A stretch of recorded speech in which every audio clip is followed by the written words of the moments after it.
All right, welcome everybody to episode. What is this? Episode This is 9, episode right? Episode 9. 9 of Planet It's Hero. always one off. I think it's like episode 9 reviewing episode 8. Well, that's why I'm hoping that when Falcon and Winter Soldier starts, we will be back on episode 11 of Planet Hero. Right. Will be episode 1. Oh, so it'll be of like Planet, caught up. Yeah, will be episode 11 of Planet Hero. Yeah. Will be episode 1 of Falcon and Winter Soldier. Right. So we should be caught up when that show starts.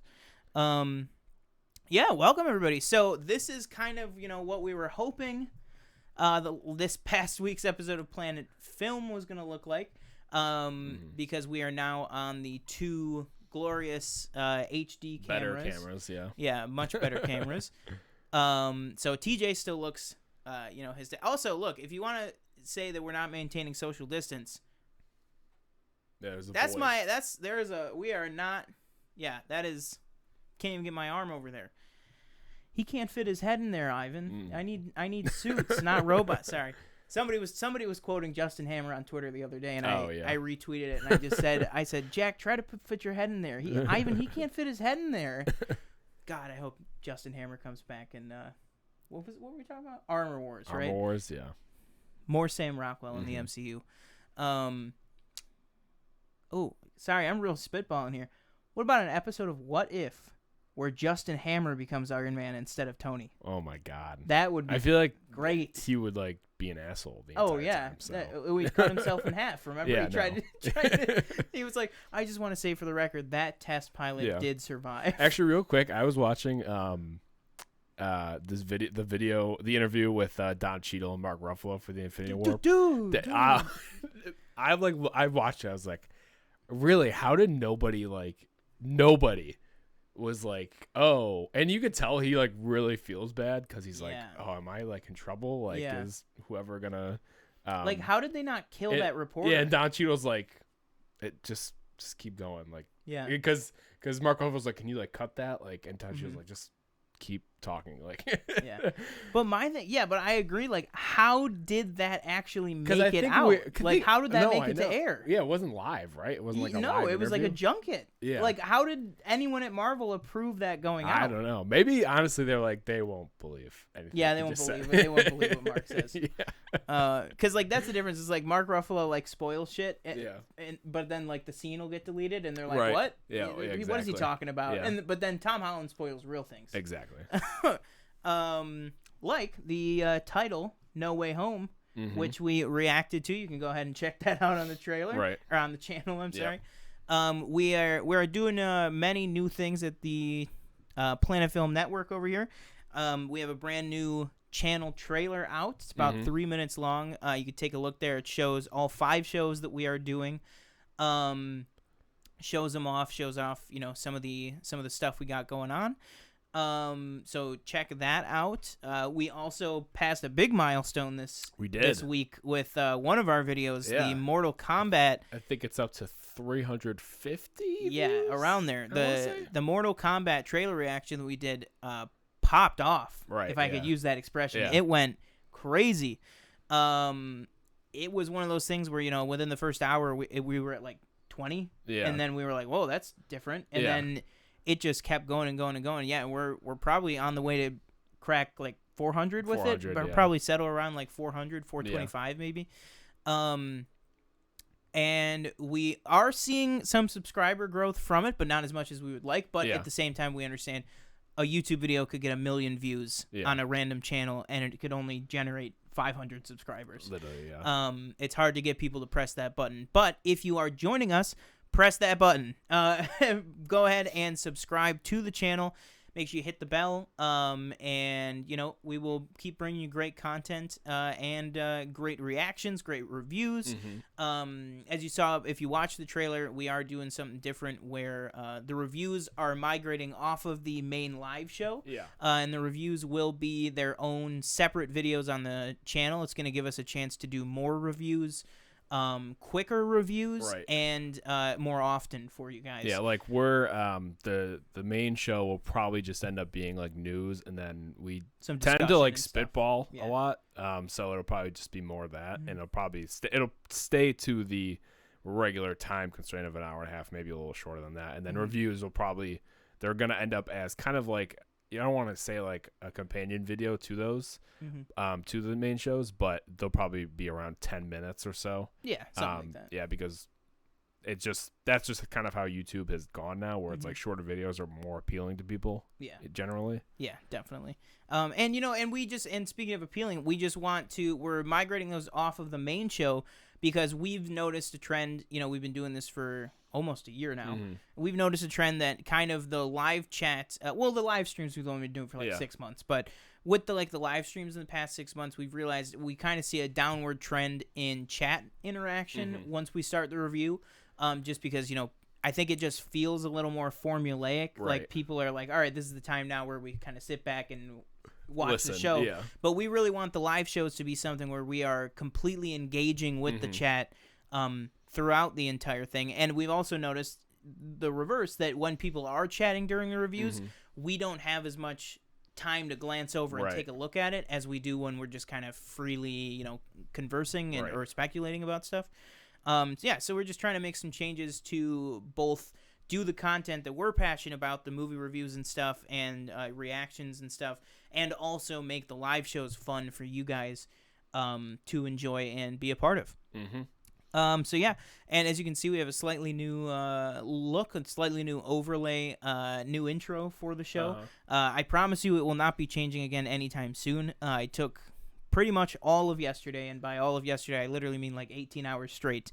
And I was just doing this stuff, and I will say, you guys have shown up for the merch, and we appreciate that. We have cracked what we would consider a pretty big milestone. I won't give it a monetary value, but we're over 10 orders. I think we're over 12 orders. I think so.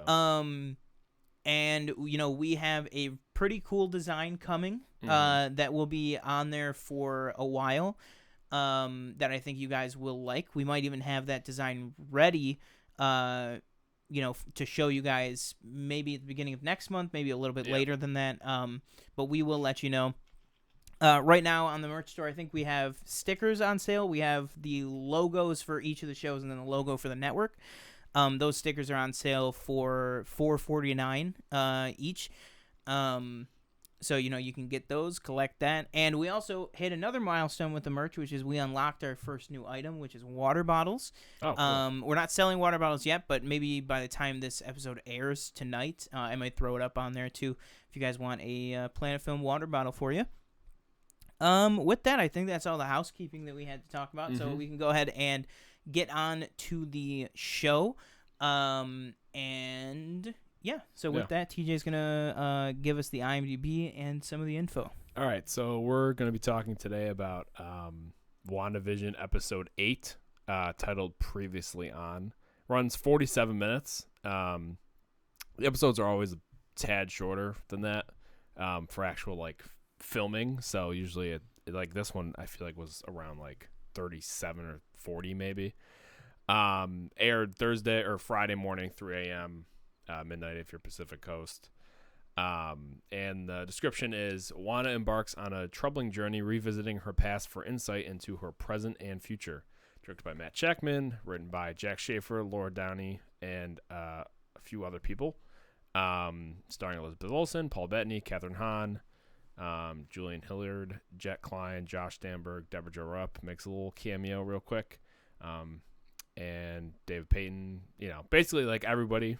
But in all actuality, if you watch the episode, it's really only Elizabeth Olsen and Kathryn Hahn the entire episode. Wow, I'm surprised they don't have Tiana Paris on this on IMDb. I feel like she's in I think she's in the credits of every episode. I'm surprised she's not on IMDb, even though she's not really in the episode. Yeah. So I think we're just gonna start off from the beginning. We're gonna try and piecemeal going through the episode. I'm not gonna try and read every single thing that happens, because I get that's a pain, and I don't like reading the synopsis on any website, because it's just most of the time it's written wrong too. Yeah. So you know what I actually just remembered too, by the way, before just to jump in before we break down the episode, I am wearing the merch. Oh, right. I forgot about that. Yeah. This is our first official from Teespring ordered merch. It's a very comfortable Hanes. We were wondering what the brand was that they were using. It's a Hanes hoodie. At least for the zip up version of the hoodie.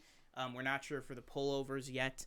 But yeah, it's very, very high quality. Sorry, I just remembered that. I meant to say that in the merch. So basically, just to start off the episode, as the title says, previously on, it's kind of just showing you what happened in the previous episode. So how Wanda got down in the basement. I nailed that title, by the way. You did? I was like, you know what? Because people were speculating that this would be like the exposition flashback type of episode. Right. Yeah. I was like, I bet you, because what does she say every week? Previously on WandaVision. And I was like, I bet you this is going to be called Previously on WandaVision or something like that. It shows, obviously the Agatha reveal that we got in the last episode, as well as Hayward showing them the video of her breaking into S.W.O.R.D. and looking like they're gonna steal, or she's gonna steal Vision's body. And just a lot of other like quick things that we've seen. Obviously we have Vision and Darcy in the truck, and her explaining how he died and stuff like that. So basically the real start of the episode is we start in Salem during the Salem witch trials, and we see Agnes, who is being tied at the stake by her coven and her mom, apparently, as well. And basically they're kind of saying that she got into the, I don't even want to, like, dark magic, I want to say. Kind of like if you think like Harry Potter and the dark arts. That's why I compare. Like it she to. she was reading in the restricted section. Right, basically. A little too much. Yeah, like Mama said, like no. She had like her cloak of invisibility on, and she was sneaking around.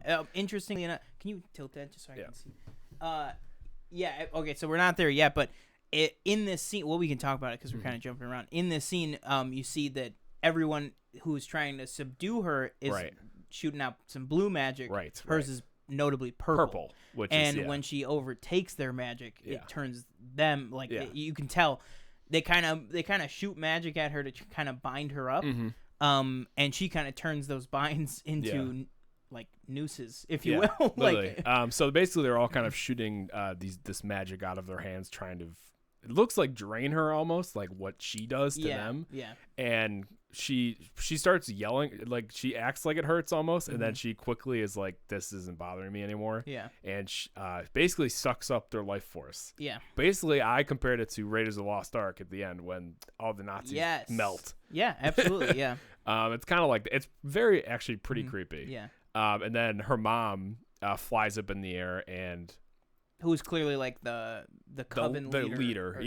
And Agatha's like, I can be good, and her mom's like, no, you can't. And then she tries the same thing, but she's clearly a little bit more powerful, and that does not do anything either. And Agatha sucks her energy life force up and kills her. Now I have a question for you. Okay. Well, question/theory. So Agatha's mother, right? When she flies up to do it, she clearly is entering, her version of God mode. Like, cause you can tell her mother's giving her everything she's got. Right. If you notice, when she's kind of entering OP mode, she's got like a little magic crown going on. Yeah. Do you think? Because clearly, where this show, we'll jump ahead a little bit. This is all spoilers. Clearly, next week we are going to get a tried and true Scarlet Witch is going to appear. Yeah. Do you think this is something where Wanda is going to get kind of the headdress that she wears as Scarlet Witch is going to first appear as like the same kind of magic crown that showed up on her head? Because I was like, as soon as I watched this for the first time, I was like, that's going to come back somehow. That she's got like this like magic crown. Yeah. That's what I think. I think it's going to be that Wanda, when she enters kind of Scarlet Witch mode, is going to get that like kind of, I think she gets wispies. that like I think she gets that like kind of outline type thing that you see in the beginning, but then at the end of the episode, it's like full-fledged costume. I want to make exactly like, so. I think she'll put a helmet or the headdress on in the shape of that, because it shows up on her head. Right.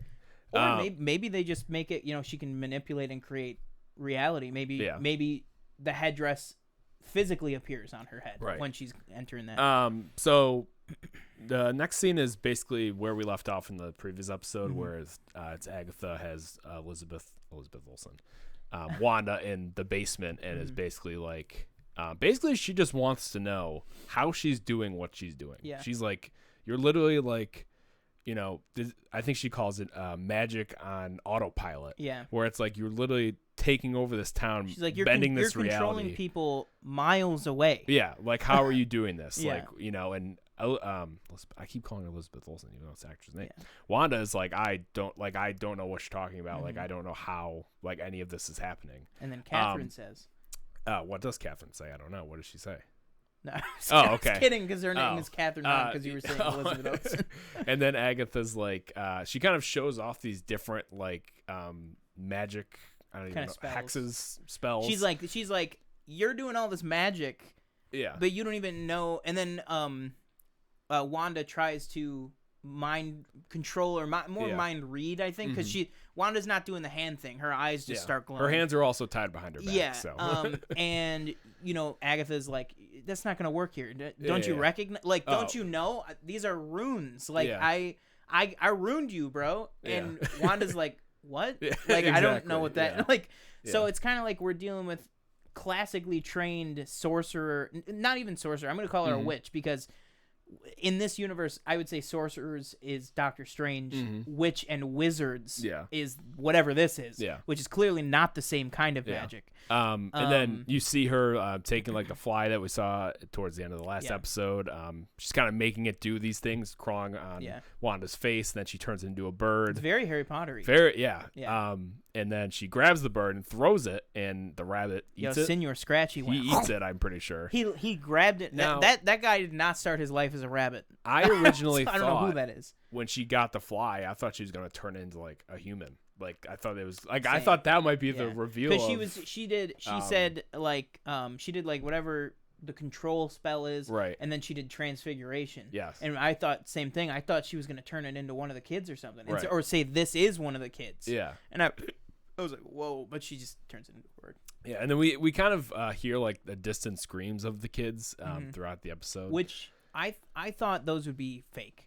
Oh, okay, yeah. I still think they could have been because we don't actually know where they were, but it just seemed a little too perfect that it was completely quiet, and then she was like, "I'm holding your kids," and then you hear them. So basically, going forward, Agatha kind of realizes that the only way to figure out how Wanda is doing all these things is she's basically like, let's take a trip down memory lane. Yeah. So we're gonna go to your childhood, and then when we kind of find out about her powers and how she got them or how she didn't get them, how she already had them, and then we go to Avengers Compound, where she is in Civil War, and then brings us back to present day, basically, or how she basically what happened. Yeah. So the first place we go is war-torn Sokovia, correct? And I'll tell you, I picked a great week. So as you know, me and TJ were not binge watching, but rewatching the entire MCU. Yeah. My two MCU titles I watched before this episode was Civil War and Doctor Strange. Right. Two good choices, I think, for this episode. The funny thing is the show or the movie that we watched that led right into this was Winter Soldier, the end credit scene when it shows the twins. I was like, oh, this is perfect. Well, it's kind of this episode's revisiting many points we've already been to in the MCU, just things we hadn't seen before. So basically, Agatha kind of like takes a strand of Wanda's hair and throws it, and it creates like a door. And through that door, we see her as a child in Sokovia with her family. And basically, this kind of confirms the idea that the reason there's sitcoms is because this is what Wanda watched as a child, which is what I feel like a lot of people were theorizing. So the one that she wants to watch is because they seem to be able to choose, like the kids choose like which one they want to watch that night. It's TV night. She chose the Dick Van Dyke Show, the Walnut episode. And so basically, it's kind of like an all like, if you didn't know where they were or anything or where she came from, you'd think like, oh, this is a happy family. The only scene that you get is when I think her mom looks out the window and there's people shooting each other and stuff like that. So as they're watching the show, they all sit down, nice little family show, and it's literally just sitting on Wanda as a little girl, and then all of a sudden this bomb comes out of nowhere, and they get her and her brother get flown forward. Yeah, and you realize that a bomb has hit them, and their parents are dead. Yeah, and you realize pretty quickly, if you have watched the MCU, which I'm assuming if you're watching this show, that this is what we heard about, almost 7 years ago in Age of Ultron, where, Pietro says all of this exactly. He says, we were sitting down as a family, and then the first shell went off. Yeah. And then I grabbed her, pulled her under the bed, which is exactly what we see. And then it's the whole thing of that's why, they started off hating Tony, because it was like that was the whole thing was that. Yeah. And then another shell fell, and it had one word painted on it, Stark. And we waited. She was like, we waited 3 days for Tony Stark to kill us. But now we find out with this that maybe Stark Tech doesn't fail that much. Right. So basically what happens is they're kind of hiding under a bed, and I don't even know what it's called. Like a missile. Yeah. A missile kind of gets lodged in the ground. Pietro calls it a shell. Yeah. So I just guess missile shell. Kind of gets lodged in the ground right in front of them that says Stark Industries, and it's beeping. Mm-hmm. And you see Wanda kind of like, almost like, it looks like she's hexing the bomb. It looks like the beginning of her hand things. So basically this isn't, after going through this, Agatha kind of, I guess she kind of theorizes, because it's not proving, it's showing what Agatha thinks happened. Like, it's not proving that Wanda already had her powers. They just weren't, personified.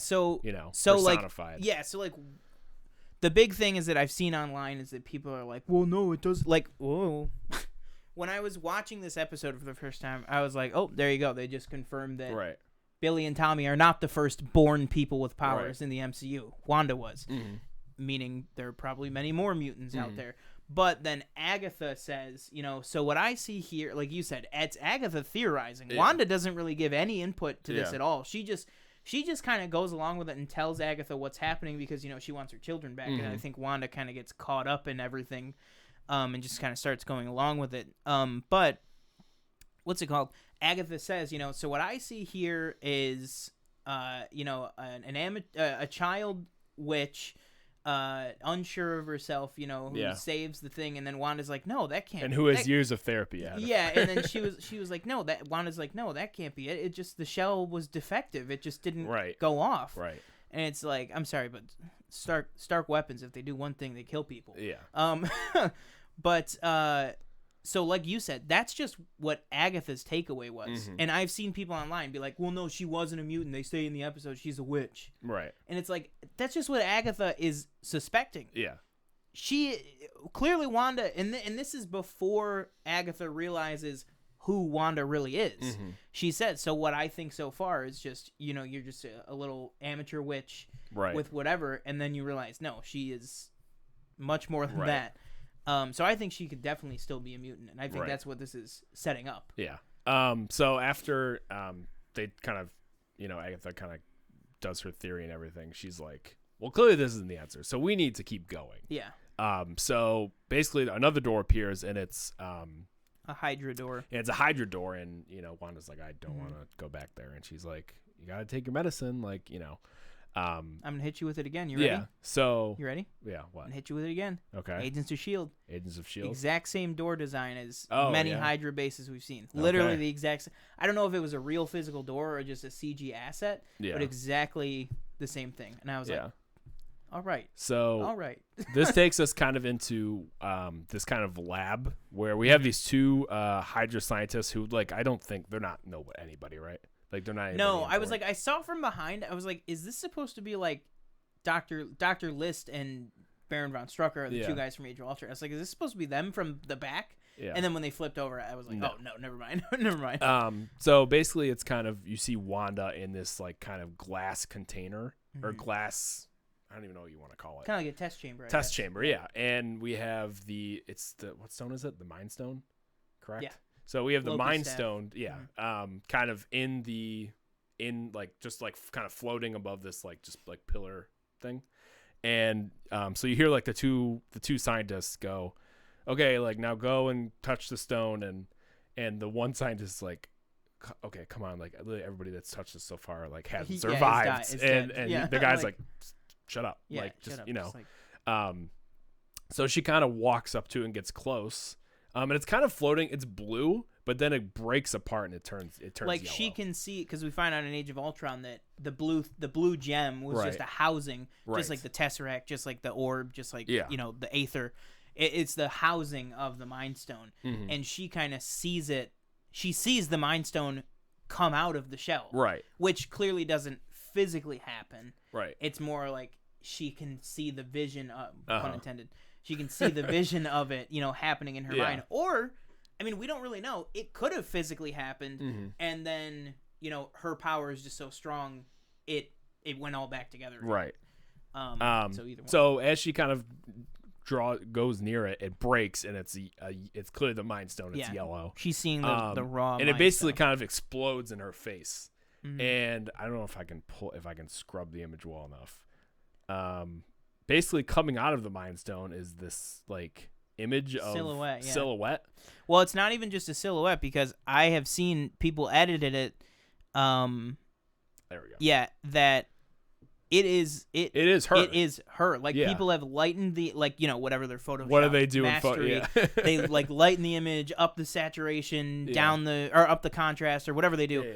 And it is literally Elizabeth Olsen, the actress. It's not even a CG version of her. It's Elizabeth Olsen, the actress, in a full-on Scarlet Witch outfit. You can't really make out the outfit that well, but you can make out that is what she's looking at. Right. So she is literally getting a glimpse of herself. She's either getting all right, now let me ask you this. Okay.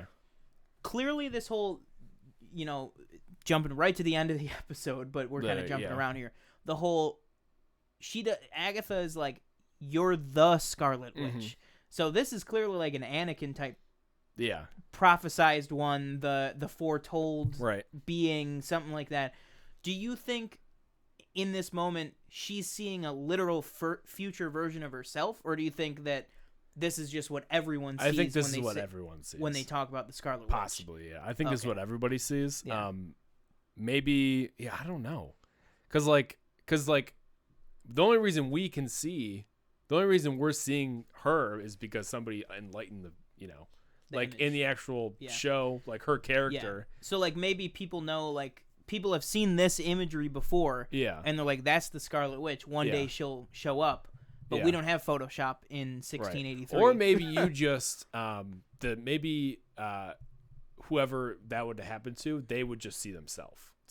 Like, you know what I mean? Like if this is a completely different character, they're not going to see Elizabeth Olsen. They're going to see, because I've seen like Agatha would see Wanda. her, would see herself. Right. Yeah.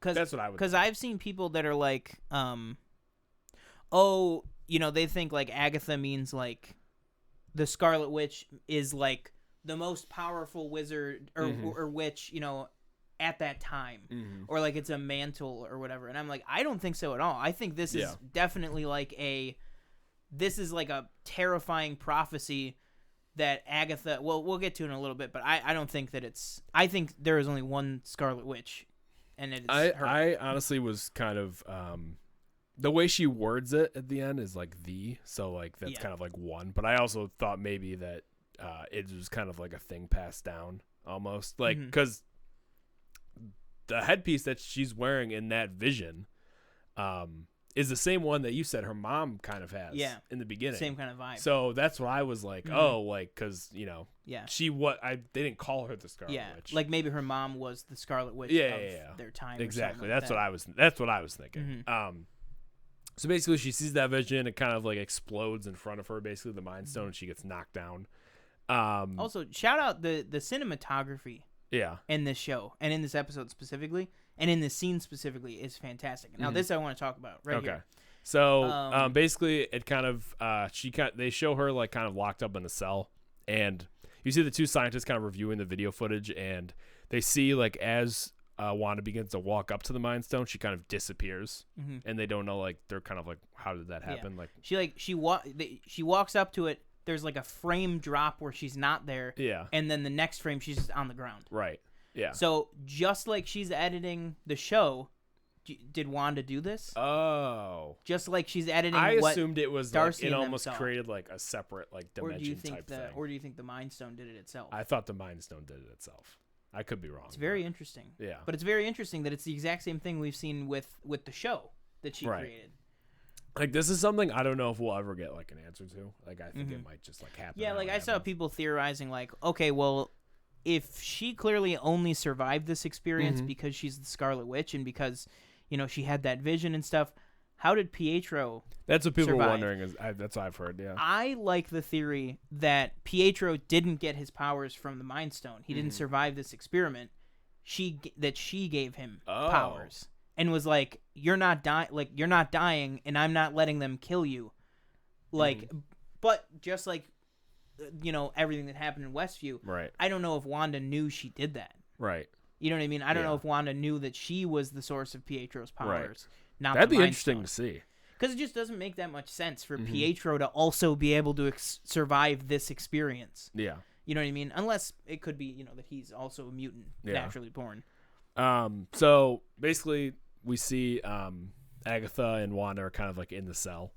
And Agatha's like, okay, like I think I'm starting to like understand like how you have your powers and how you're doing this, but she's like, I need something else. Like I need more. But I need more.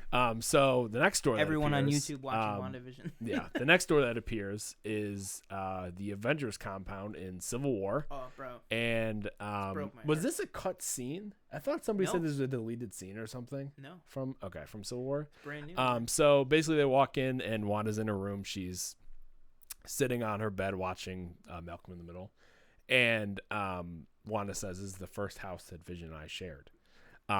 So throughout the scene, Vision walks in, and they're kind of like having like a heart to heart. Like Vision's like, "Oh, like if you want to talk about what happened, and it would make you feel better," and Wanda's like, "That why would that help me?" Like, and I love the Vision walks through the wall too. Yeah, because I just saw Civil War, and it's like that. That's she literally says Vision, and he goes yes, and she was like, "You were gonna come in right anyway." on the other side of the door. Yeah, he's like, "Oh yeah," because that's the first thing. That's the first time we see Vision, in Civil War. Right, is when he walks through Wanda's wall, that exact spot. So I was like, oh.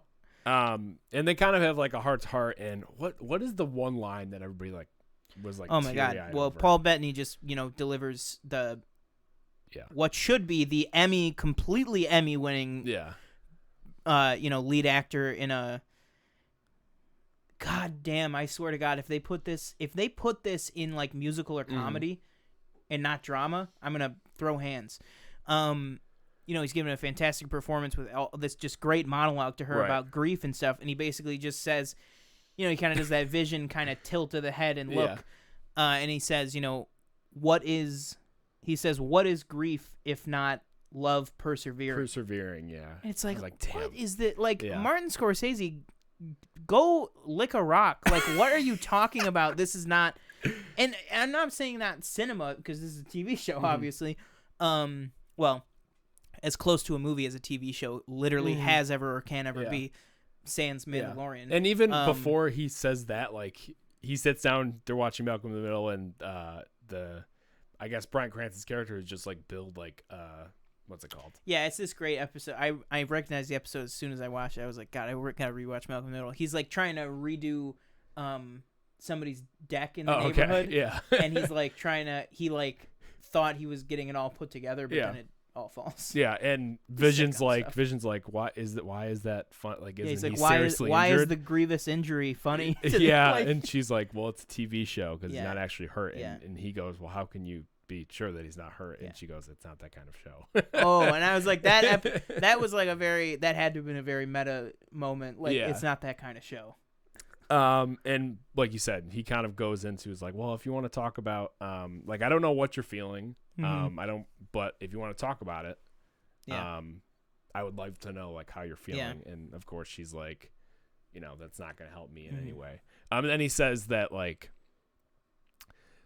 he doesn't know how she's feeling or what it's like to feel alone because he's never been alone because he's literally a synthoid, synthezoid or whatever, like he doesn't know, like, because this is clearly very, very soon after Age of Ultron, right? Like, obviously it can't be post Civil War because they're on the run, but this is clearly like, because I think they said 18 months, right? It was 18 months from Age of Ultron to Civil War, so this is somewhere in there.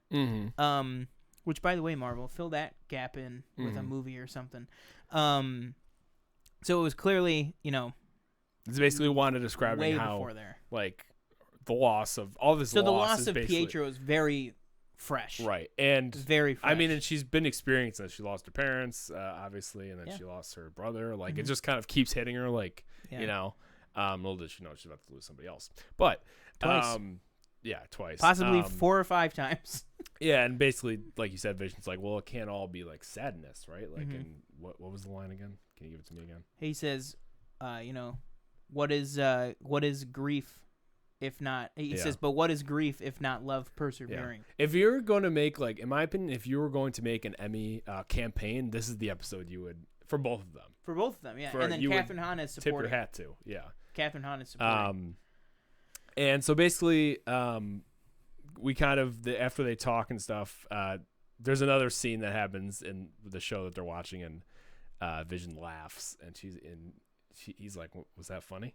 And she's like, "Yeah, that was funny." It was like, funny. You're like, it's okay that you laughed. Like, yeah, and you see that they kind of start to like, develop this relationship. They are giving each other the eyes. The man. eyes. They don't just there. It's like a 3-second stare. Yeah. Like look at it. Look, we got it up in front of us right now. Like it's still going. It's still going. Okay. No, we went back for more. All right. Great couple. And Agatha. God, is Agatha shedding a tear? Shedding a tear. She's tearing up. Look at Agatha's face. And so after this scene, we kind of show, what did she say? Parents dead, brother dead, Vision dead. She's like, okay, like, I'm trying to put the pieces together. Yeah. She says, what happened when he wasn't there or was there? She says, you're on the precipice. Like, I need to know how you're doing this. And the next kind of door that shows up is Sword HQ. And as Wanda steps in, she sees herself from that day walking in and going up to the front desk and is like, I need to see, like, where is Vision? Like, I came back and his body was gone. Yeah. So, like, where is he? I came back and he was gone. Yeah, like, where is he? Like, where's his body? Yeah. And the guy at the front desk, much nicer than the first guy at the front desk. Yeah. And you see, like, the camera, one of the security cameras looking at her, and Wanda's, like, staring at it, like, I know you see me, like, let me in. And the guy at the front desk is like, okay, like, you can go in, like, let me let you in. And she's like, I got it. She just, like, busts the doors open. I was like, that's pretty badass. So basically she walks into Hayward's office, and Hayward, okay, so I think let's talk about Hayward. So this scene, what I thought when I watched this scene is he was nice. Like, people were saying he was nice, but he also seemed like he was egging her on. Oh, absolutely. Was that just me? No, absolutely. Okay. He said everything at the right moment, at the right time, to just completely piss her off, because he knew, like he says later on in the end credit scene, actually, is so clearly. So talk about what's happening here with what she's looking at, and then we'll basically back. It's like it's his office, and there's basically like kind of like a garage next to it almost, and he has like a bird's eye view. So basically, from his office, he can walk into like a suite almost, like it's all glass, and like he can look down. Thing. Yeah. And we'll see that when he looks down, it's basically Vision's just like dead body being disassembled. Man, dude's got a lot of wires in him. I was like, oh my Lord, so many. And basically, like, Hayward's like, oh, like, I understand, like, I understand you're here to see, like, the Vision, and basically what he shows Wanda, like, what they're doing, and she kind of presses up against the glass. She's like, can you please, like, stop? Like, you can't do this. And he's like, well, like, she said, I just want to bury him. Yeah, that's all I want. He's like, I just want to be able he's to like, bury well, him. I can't let you bury $3 billion worth of vibranium in the ground. Yeah. And he says it's our duty and our duty and something else to disassemble it. To disassemble it, yeah. So basically, the biggest sentient weapon ever created, or something. Yeah, the deadliest sentient weapon ever created.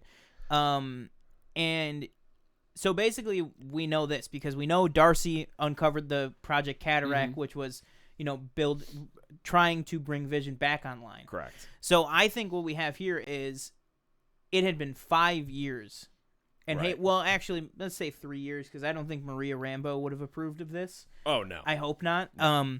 So 3 years since Hayward's been in control. I think this was something where he was just he was like, all right, no, you know what? Like he says in the end credit scene, he says, we took this thing apart and put it back together 1,000,000 times. I think this though, because they're going at him with saws and crap. Yeah. I think this was all right.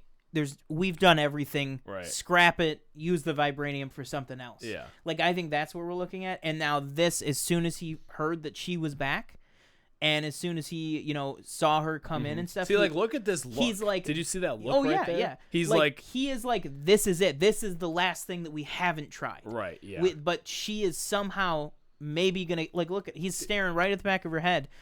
And the line that really is clear that he is just egging her on like crazy is the most sophisticated sentient weapon. Yeah. Is Wanda says, I just want to bury him, he's all I have. Yeah. And Hayward is like staring daggers in the back of her head and he goes, well, that's just it, Wanda. He's not yours. Yeah. And then she frickin' breaks the glass and goes nuts. But he also says not everybody has the power to bring their soulmate back online. And then he goes, oh, forgive me. Sorry, back to life. Yeah. And it's like, oh, it's asshole. Like, you really want her to do this? Yeah. Okay. And so we see basically, as you saw in, doesn't he look different? I'm sorry. Doesn't he look different in this episode than every other episode? The same, I think. No? He looks like skinnier or something. I wonder if this was like a pickup. I don't know. Sorry. It's been driving me nuts. No, yeah. So we kind of see them, I think, what was it, like the third episode where he shows like Darcy and Jimmy and the fourth Monica, like the footage of her like breaking in to Sword and he says and then stole Vision's corpse. But from this point of view, and what a prick this guy is with the whole laying it on thick with Jimmy and Darcy saying, and not only does bringing Vision back go against the Sokovia Accords, but also the Vision's own will. Yeah. I think I said fuck you. I think I said this too, where this honestly. Like, I think I think Hayward's bad. Like, I think I'm in between on, I'm more now. I changed. I was more on Agatha, like, oh, she's bad. But now I'm like, she's bad, but she's doing things. She's not like, I'm going to kill you. Like, she's like, I just want to know how this you're doing this. Okay, so I'll go with these two things real quick. Okay. And then we'll finish up reviewing the episode, and then we'll talk even more speculation probably. But so with Hayward, my big theory has always been, for the past couple weeks, that he is Ultron, in human form, which has been in the comics, but in animated shows, that's a thing that happens. I am starting to lean more that he is just working for Ultron or someone who maybe he doesn't know is Ultron. Right. So that's my thing with Hayward. But yes, I think Hayward might end up being the big bad of this.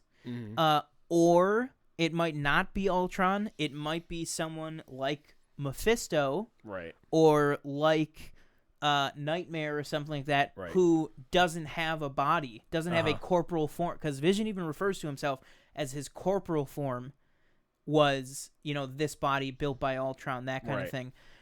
Maybe Hayward is bringing it back online as a vessel for somebody who, a lot of people are thinking maybe it's going to talk like Ultron, maybe it's going to, whatever. Maybe it's for somebody more magical, more mystical than that. And then my thing with Agatha is, yes, I think you're absolutely right. I don't think Agatha is the worst thing we've seen her do is at the very end of this episode is, holding the boys as a threat. But we don't even know if it's as a threat. Maybe she's trying to keep them away from her, away from Wanda or something. I think what is most likely, because we see here that Agatha had no idea what Wanda was and kind of wanted the magic, and I think that goes back to the commercial of the Yo Magic. This is also the first episode we don't get a commercial, I'm pretty sure. Because the fourth one, which was all outside world, we didn't get one. Yeah, we're kind of done at this point. We're kind of done with the whole sitcom. Yeah, exactly. But if you hit pause for a sec, because we got to talk about this.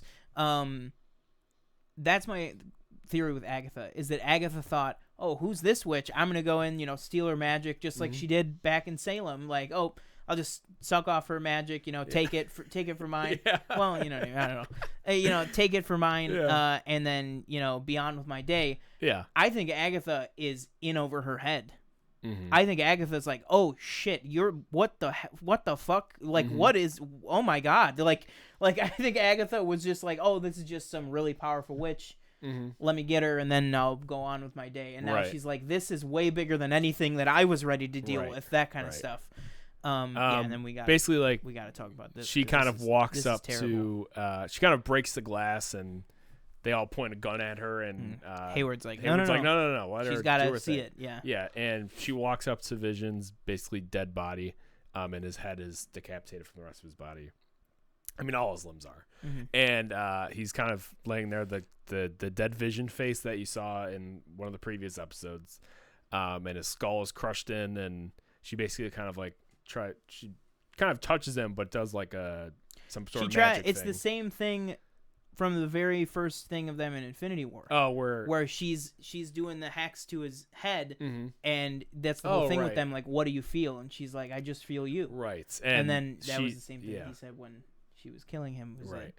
Yeah. He was like, it'll be okay. Yeah. I just feel you. And then she says in this. So she touches him, and she goes, I can't feel you. And it's like, oof, man. Like, man.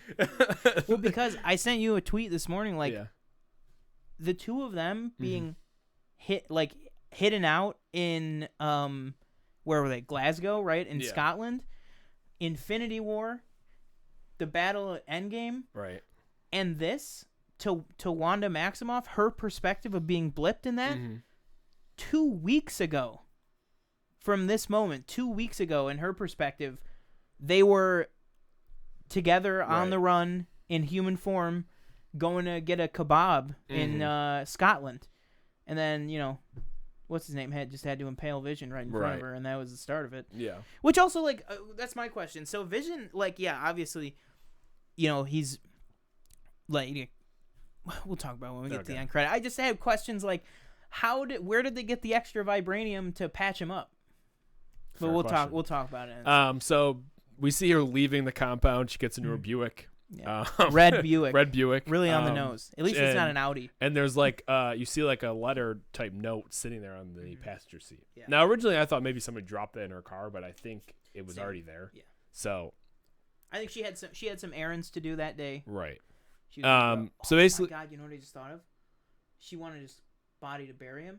Yeah. I think she was thinking burying him there. I just thought of that. Too. So basically, it shows her driving into Westview, and obviously this is post bring everybody back blip. Mm-hmm. So basically, this town is a mess. We see our friend Herb. We see Deborah Jo Rupp's. Think about that. We see Deborah Jo Rupp's character. We see think about the fact we saw when Scott comes back, like San Francisco is like a dump heap. I didn't even think about that. They're still cleaning up because half of the cities just got turned into garbage dumps. Right. Then we see Deborah Jo Rupp sitting at the cafe outside. She looks very not interested.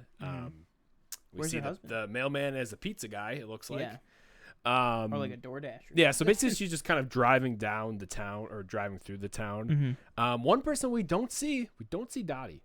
We do not.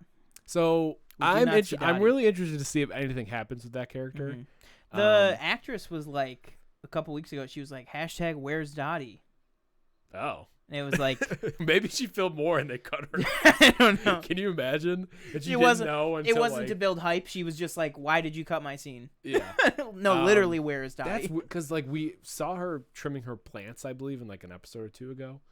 Yeah, that for like a quick second. Before then was when she tweeted, "Where's Dottie?" Oh, okay. But I hope that wasn't what she was talking about. I it was don't just know, a quick because shot I feel of like her. we've seen every other character more than we've seen. Yeah, that her. And also Dottie is the only person that we didn't get a Jimmy Woo ID from. Right. So she's driving through and she kind of stops at this. Basically, it's not even a house. It's basically just like it's a plot, foundation. Like an empty plot with it does have a foundation. And that's about it. And we're kind of like, okay. So she gets in the driveway, parks her car, and she walks kind of into the land that the house is supposed to be built on, and she kind of opens the note, and it's what does it say? If I can skip it says to grow old in. To grow old in a heart. V. Like V. From V. So he bought this house. Mm-hmm.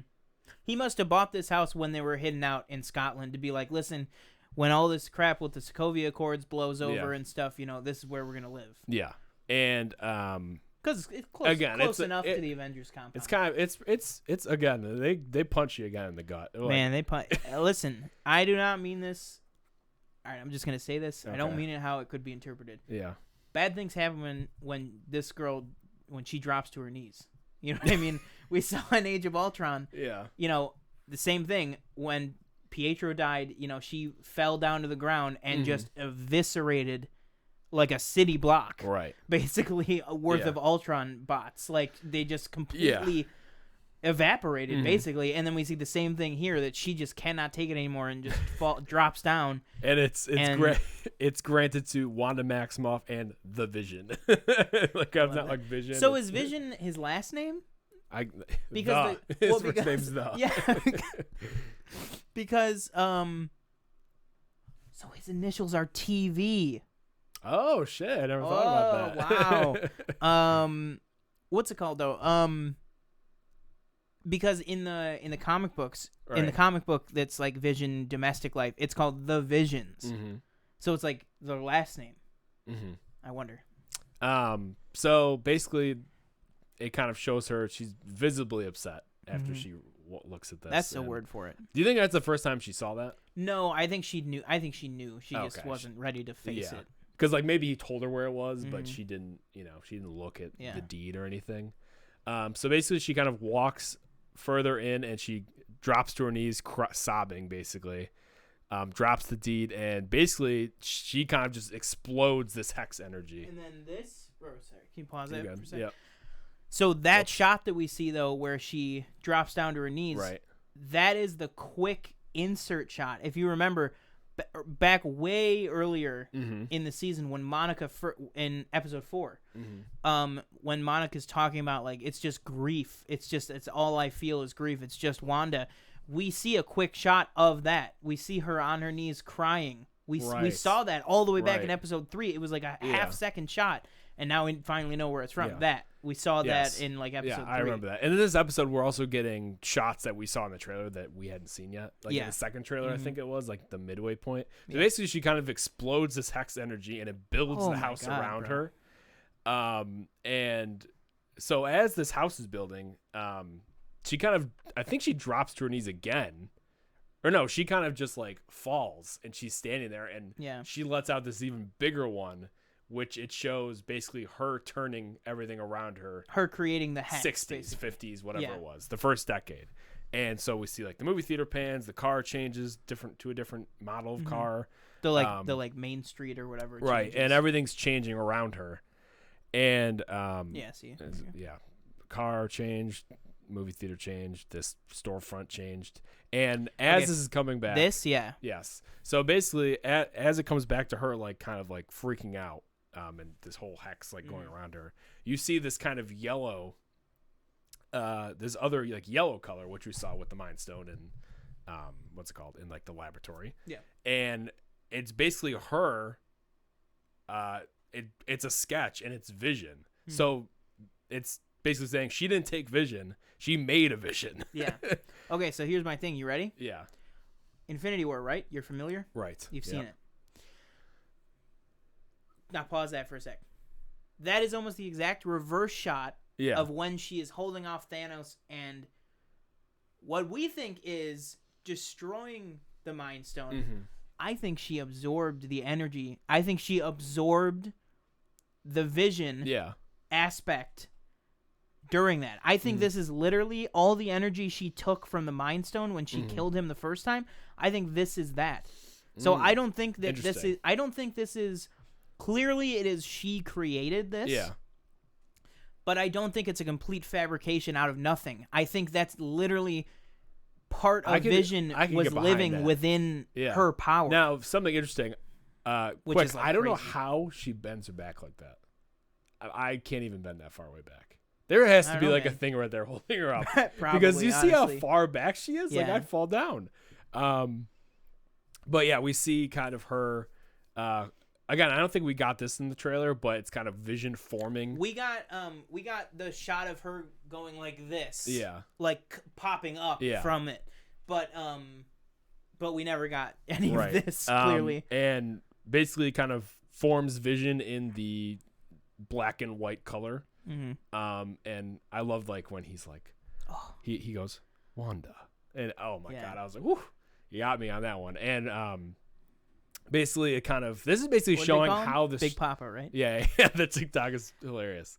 And basically it shows him looking, and we see Wanda also in like her black and white like dress. And it's basically showing how the show started. Mm-hmm. So like you said, I'm not excited for the rewatch. Previously on a few episodes, or previous on the first episode, suck. and then like the other movies, and basically going back in time, and we see them. They sit on the couch and they start kissing a little bit. And it's tough. It's hard to watch. Welcome home, Paul Bettany, man. He's laying on thick in this one. Yeah. Like in the best way. Like not bad acting. I mean like yeah, and he's like, acting. should we stay in? She's like, yeah, let's stay in. And they sit down on the couch, they start watching TV. So after that, kind of real time Wanda is looking at them, and it turns into the sound set. Just a sound stage. Which is literally that's the set of WandaVision. Literally, yeah. That's literally the set. And we have Agnes is slow clapping in the audience section, mm-hmm. and she's like, "Bravo!" Like, and at this point, I still hope they electrostatically sprayed those seats. Yeah, exactly. She still doesn't know how she did it. I don't think. Like, I think maybe she's like, maybe it was just like grief and everything. But so then Agnes kind of snaps away into oblivion, and you hear Tommy and Billy yelling for their mother, mm-hmm. and Wanda kind of runs out the soundstage door to just like. White, right, basically. To white, and it runs out to real time where she's outside of her house, and we see Agnes has them like roped up in this like purple like magic whatever, and she's floating in the air, and she's like, I got him, like, you know. And Wanda's trying to calm her kids down, and Wanda now out of the runes with her magic as well, right? So, and Agnes says, you know, you're supposed to be a myth, like, I don't know how you know. And she's like, you can create all this. Like, you're spontaneous. She says, you're being capable of spontaneous creation. But you're sitting here, you know, making lunches and... She said making breakfast for dinner. Making breakfast for dinner, and, you know, which is, again... Yeah. She's just... Agnes is just still mad that, you know, she didn't follow her recipe with the pineapple. Right. She's still mad about it. Yeah, see, she's disgusted by it. She's like, I gave you that great recipe, and all you do is make breakfast for dinner. Yeah, and she says, oh, yes, your children. What else? And Vision, this whole little life you've made. So basically, do we think that her children are real or no? Oh, man. So this is the tricky thing, right? Yeah. Right now, Agatha is equating her kids to Vision. Mm-hmm. We know this Vision right now can't leave the hex. If he leaves the hex, he disintegrates. Yeah. Now I think Vision will be able to leave the hex. We'll talk about that in a little bit. Tommy and Billy don't have that same capability, luxury. Yeah. I don't. But at the same time, I don't know, because did she make Tommy and Billy? Are Tommy and Billy really? We hear Monica say, now Monica obviously doesn't know about magic, doesn't know about whatever, but we hear Monica say, you know, like, no, like to Hayward, she goes, no, Wanda's children are her children. Everything that's in there is happening, is really happening. And I guess Monica would know, she helped her give birth, but like, so I am hoping that Billy and Tommy are real, actual corporal beings, not like Vision. Right. So then Agatha's like, this is chaos magic, Wanda, and then she said, and that makes you the Scarlet Witch, which is what we all knew, but to hear it said is actually like a different thing. First ever and then it says, credit thank roll. You for watching, not thank you for watching, but it cuts to the credits. Yeah, first ever credit roll without Please Stand By. Please Stand By, right. Didn't have it this week. So after the Please Stand By little credits, we get another mid-cut scene. Kevin Feige's behind this one too? Oh, wow. Didn't even know. I just want to skip to the cutscene, the I post feel credit like scene. The Angela line. There we go. The Angela line from The Office, where she's like, "That Harry Connick Jr. He's just so talented. That Kevin Feige, just so talented." So we get to the mid credit scene, and we have Hayward, and he's looking at the hex, and he's like, "It's about time," like, you know, and he's like, "We're gonna launch today," and so he walks into this tent, and he's looking around, and we see, I don't know what her name is, but he's talking, and he's like, "We put them together a million times, you know." Yeah. And we used every type of which is interesting. Power supply, He says we tried every type of energy source under the sun. Right. Wouldn't you think you would aliens exist, all this stuff exists. You're basically modern day SHIELD. Wouldn't you try maybe things that aren't from the sun, like aren't from this solar system? That seems pretty limited in this kind of world. And it kind of shows the drone that they had sent in a few episodes ago that got kind of messed up by Wanda, and it obviously has Wanda's. When she threw it out, it still has her like hex energy around it, and basically they were kind of insinuating that they extracted that energy from that to kind of power a new Vision, actual Vision, and it shows basically them turning the key, pressing some button, and basically it transfers the power to what looks like, which is Vision in this glass tube, but he's not his normal colors. He is white, I want to say. Kind of like a light blue almost. Yeah. Maybe it's just the lights around him. And he opens his eyes and, let's see if I can go back to that. Also, this is something that was a little bit spoiled in a poster, because there was a picture of black and white Vision. It was like 2 promo pictures. Right. And whatever was in his forehead wasn't the Mind Stone. It was some sort of a tech thing. Yeah, that's something. I don't know. And that's what it was. Oh, okay. And people were like, wow, why would you show that? Like, I saw that. Because that was what people were like, does Vision get like a tech stone like put in place or something? And then it never was addressed, because in Westview, he just has the Infinity Stone. Yeah.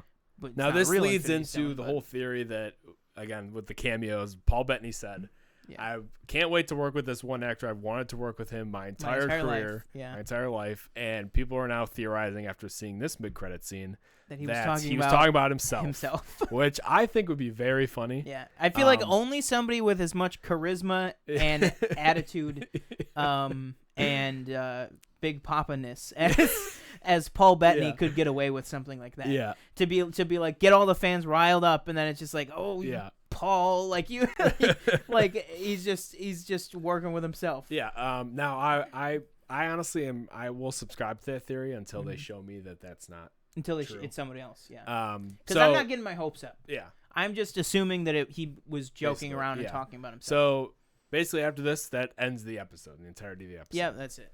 All right, so we will catch you in the. No, I'm just kidding. We have a lot to still speculate on, because this is going to be a crazy finale. Do you think this is going to be Paul Bettany's voice or no? I'm not sure. Oh my God! You know what I just thought of? What? Secret episode, 3-hour episode. Oh yes. No matter what. Yeah. This show ends next week. I'm of the mind that I feel like there has to be, unless the next episode's like an hour and a half, 2 hours. I think that's more likely than a whole nother episode. Yeah, I think either there's another 10 episode, there's a 10th episode, or the next episode is like an hour and a half or something. That's what I think is more likely, that it could be like. Because I just don't know how you tie everything up with like one episode left. Yeah, but then again, if the episode is an hour and a half long, even with these credits, so it's like an hour and 22 minutes or something. That's half a Marvel movie. Yeah. Like, you could wrap anything up in that time. Yeah. But yeah, like I was saying though, long episode regardless, the show ends next week. Are you ready? No. I was just thinking about that. It's gonna, like, I'm telling you, like, this show has been so good. Like, if Falcon and Winter Soldier is like not good, I would be so upset. I think Falcon and Winter Soldier, going from this to going to Falcon and Winter Soldier is going to be like going from,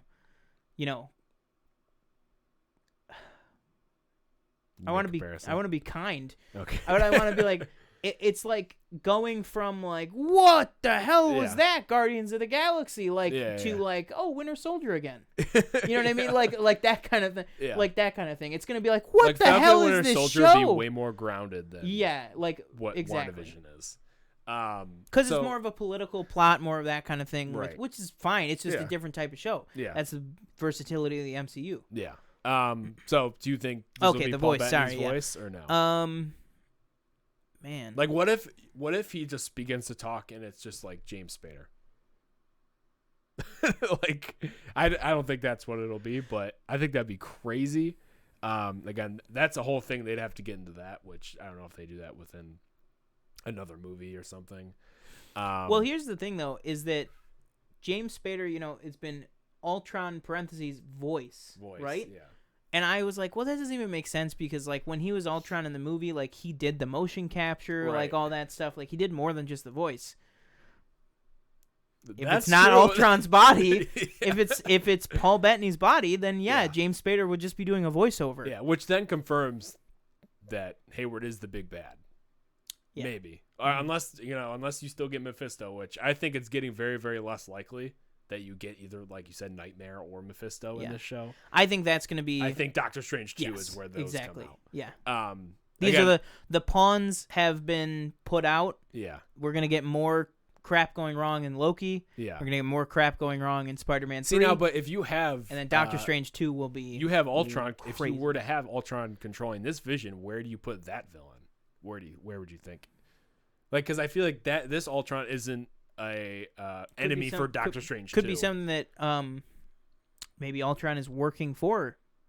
Maybe Mephisto. He doesn't strike me as the type to work for somebody though. If it's something that would further Ultron's ultimate goal. Maybe. Yeah, I could see if that. Mephisto's like we don't know if it's Mephisto or Nightmare, so let's get somebody who we do know, Dormammu. Let's just say that if Ultron was working for Dormammu, he would love that. Yeah, right. Because Dormammu's whole thing is, okay, you need to take down all the infrastructure, the Avengers on Earth for me. I'll come in, I'm gonna gobble the Earth up, and that'll kill humanity right quick. You know what I mean? Like that kind of thing. So I think Ultron would be willing to work for somebody if it aligned with Ultron's goals. Yeah. But also at the same time, if Hayward is a villain, and this Vision starts talking like Ultron, what's Hayward going to do with all these sword agents around him? He's not going to be like, "Oh, that's Master, welcome back." Like I got, you know what I mean? Like he's got to be like, "What the hell?" Ultron, how did you get here? Yeah, like the hot dog. We're all looking for who did this. We're all looking for the guy who did this. And then we're looking at so Agatha. I think we can agree. Like I honestly started off thinking she's like bad. Mm-hmm. Bad, but I think she's just caught up in something that she did not expect. Yeah. I think she thought this was run of the mill. I think she's probably what we saw her do in Salem. She's probably been doing that for hundreds of years. Mm-hmm. I think this was run of the mill. Whoa, because she says when I sensed this place, right? You know what I mean? She was like, so she went to Westview. She was like, when I sensed this, she was like millions of spells performed all at once. That's what she said. Like. She was like, I had to come here and like see it for myself. Right. So I think she just had no idea what was going on, basically. Yeah, I would agree with that. Yeah. And then again, going back to Vision real quick, I think I made the mistake saying this could be the Vision from the comics where he's back as Vision, but he has no memory of Wanda. Mm-hmm. How do we how do you torture this character like that? Like, if she has to kill Vision again, like, that'll just, I feel like... I don't think she's going to kill him again. I think what's next is it's going to be Vision v. Vision. Yeah. That guy's going to get his ass beat because he doesn't have an Infinity Stone. Right. Also, what's going to happen to this guy when he goes into Westview? Yeah, that's true. How do you... what was I going to say? Because, you can't have Vision... I feel like you can't have Paul Bettany come back... Like Vision is fine because then that takes away of the emotionality. So this is Infinity War. You ready? Yeah. I think, like I said, so. This is all going into my big theory. All right, It's all going into the same big sandwich. Yeah. Right. So, Age of Ultron. Right. Mm-hmm.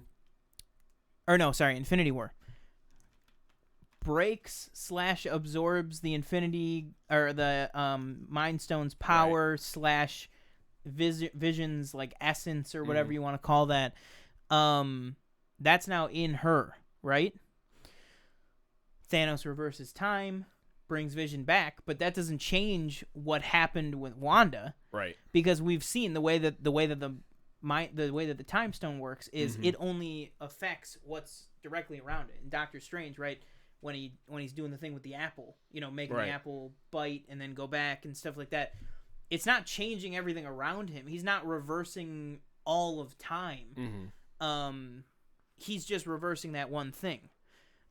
So, if you bear with me, I think Wanda still had that in her. So this is the Vision in Westview is our Vision, just without his memories, that kind of thing. But that's his personality. That's the Jarvis, Bruce Banner, Tony Stark, Ultron combo of cocktail. You know what I mean? That whole thing that Hulk talked about in Infinity War. I think you merge somehow that guy in Westview and this guy are going to merge, but I think you're going to get Vision back, but wiped clean. Yeah. And I think that's how you have Paul Bettany back as Vision, right? But you're going to have to kind of start over. And I know you can say, like, well, isn't that exactly what they're doing with Gamora? And it's like, yeah, but there's 1,000 characters in this universe, and a lot went down in the past 5 years. Like, it's okay to have, like, I don't think Vision and Gamora are going to be crossing over anytime soon. So it's like, I see what you mean, where it's like that is exactly what they did.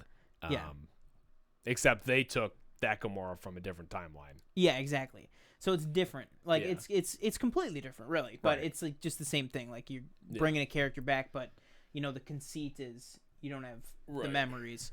So I think this will probably wrap up. Or even more gut punch.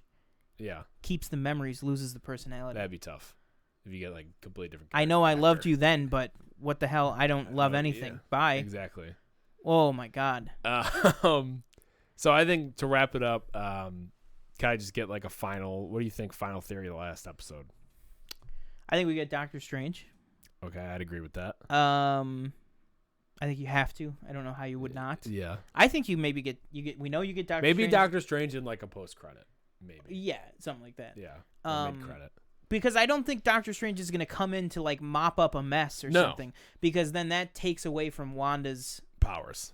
Yeah, and like just her, her on her own. You know what I mean? Then it's like, a man coming in to save the. Yeah, like that whole aspect too. Yeah. I think it's going to be like Wanda, fixes it, frees people from Westview, whatever. And then Doctor Strange comes in and is like, okay, now let's make sure that never happens again.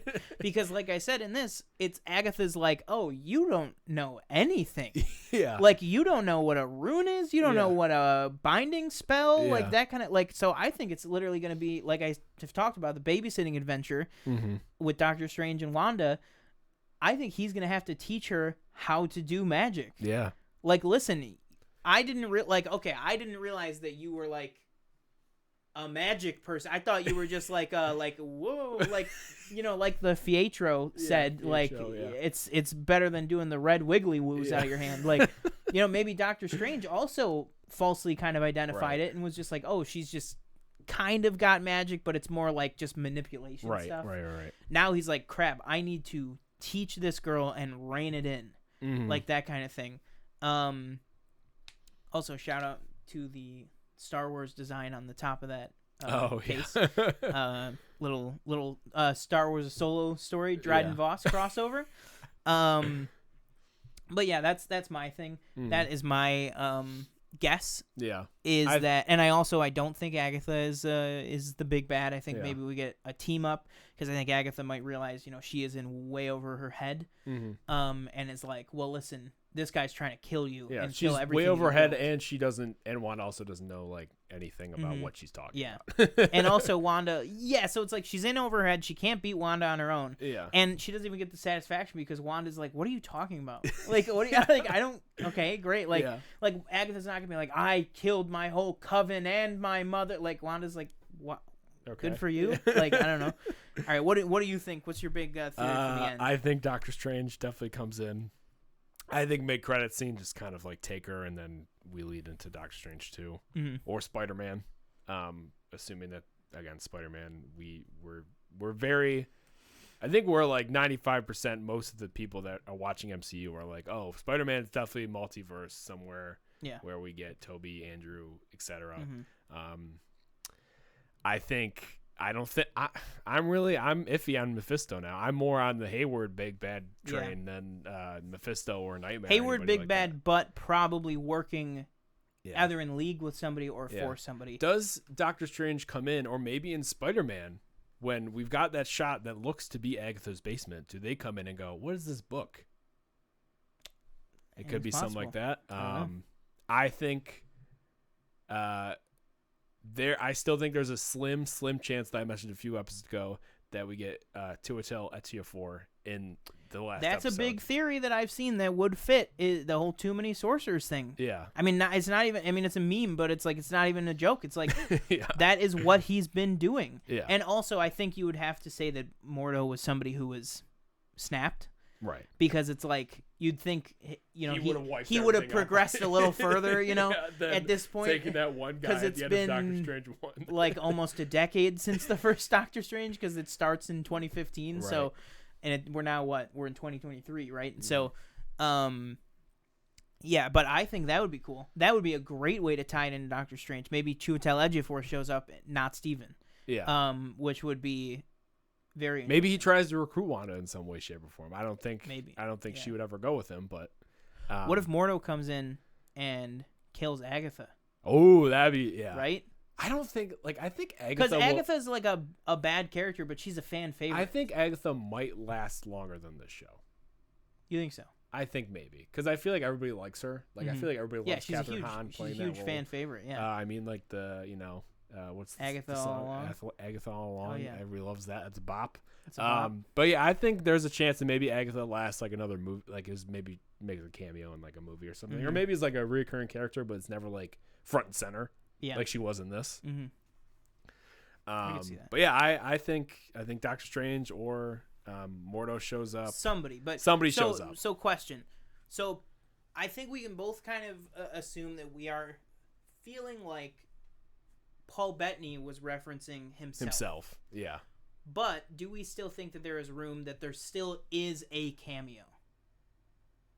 That he's referring to himself, but who he's talking about was and himself. Same with Tiana Paris to the whole space engineer type thingy. But do we think and Luke Skywalker level cameo. Like do we think it's a double bluff that Maybe. We're like, oh, Paul Bettany was talking about himself, but actually here's Magneto. I've also heard, I don't know if you said it, but you might have said it, or maybe I heard it somewhere else, that the Luke Skywalker level cameo is Mark Hamill. Oh my god, I completely forgot that was Elizabeth Olsen that said that. Yeah. That wasn't Paul Bettany that said the Luke Skywalker level cameo. As much as I would love Al Pacino to play Mephisto, I think you mentioned it at one point. That changes everything. So Nobody's talking about that. I forgot that was Elizabeth Olsen that said that, not Paul Bettany. No. Paul Bettany said the thing about, the person he'd love to work with and stuff. But Elizabeth Olsen literally said, there is a Luke Skywalker level cameo. I think she even said in the end of this, at the end, oh my gosh. So I don't know if we get Mark Hamill or anybody, honestly, like new character.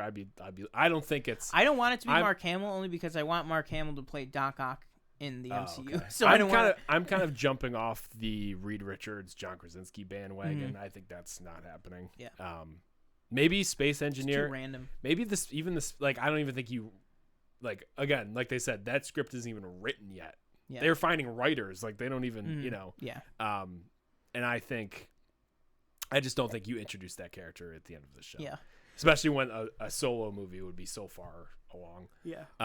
But yeah, I think Doc Strange or what's his name again? Mordo. Carl Mordo. Yeah. I think Vision v. Vision is most likely, and I'm kind of hitching my wagon to I hope Ultron is behind something. In it. Yeah. All right, boom. So I think that will do it for this episode of Planet Hero. Thank you guys so much for joining us. We appreciate that greatly every time you guys tune in. Next week, I believe my work schedule allows that this will be live next Saturday for the finale, which is great. You know, we'll have a nice big finale breakdown live with chat and stuff. But that being said, this is going up pre-recorded, but it will be set as a premiere, so feel free to chat in the live chat. We'll check in if we can. If not, if you're watching on the replay, make sure to comment. We reply to every single comment that we get right now. Right. Again, keep pushing to 50 subscribers. We're only 5 subscribers away from giving away these bad boys. Wouldn't that be perfect timing if we could give away these bad boys on the finale week, right? Wouldn't that be great? Because who wants WandaVision pops when Falcon and Winter Soldier is coming out? You know what I mean? No, I'm just kidding. We'll still give them away if it's at that point. But wouldn't it just be great timing if you guys got us to 50 subs? Yeah. Just in time for the WandaVision finale. That would be great. And also, let us know how you guys are liking the new setup. This is going to be basically how it looks for a long time to come. With these, we'll still, if we aren't able to, meet in person, or if anything else comes up, we will still have the digital option and stuff. And for, if there's important trailer reactions or anything like that, that we can't just get together all of a sudden, we will, still do digital and stuff. But this will be the main look of some of the live shows. So yeah. With that, I think that'll be good. And in terms of us being on the opposite sides that you guys are used to, that's just going to be the way that it has to stay, because the cameras just kind of look weird with everything reversed the other way. But yeah, so I think we are all good to go. Let us know what you think of the new look. Let us know what you think of the merch. Keep an eye out. We have the stickers on sale right now. I think there might be one of the hoodies might also be on sale right now, I think. Or maybe one of the shirts might be on sale. I can't remember. But check that out. Get your merch while you can, because some of the designs are limited. I can tell you right now that the PFN Lines one, which you can see when you go on there, it's the one that says Planet Film Network over and over again. That is limited. That has less than a week left on the store. So less than 3 days left on the store, actually. So go take a look, buy stuff before it's gone, and then we will have that new super special secret design up probably towards the beginning of next month. Right. So yeah, again, I am Sean Monk at Paste Eating Yak. I'm TJ Cornwell at TJ_Cornwell. Bang. And we will catch you guys in the next one. And make sure to tune in for all of our trailer reactions and our solo reviews, because those are going to be starting very, very soon. So yeah, peace out. We will see you in the next one. See you on Tuesday.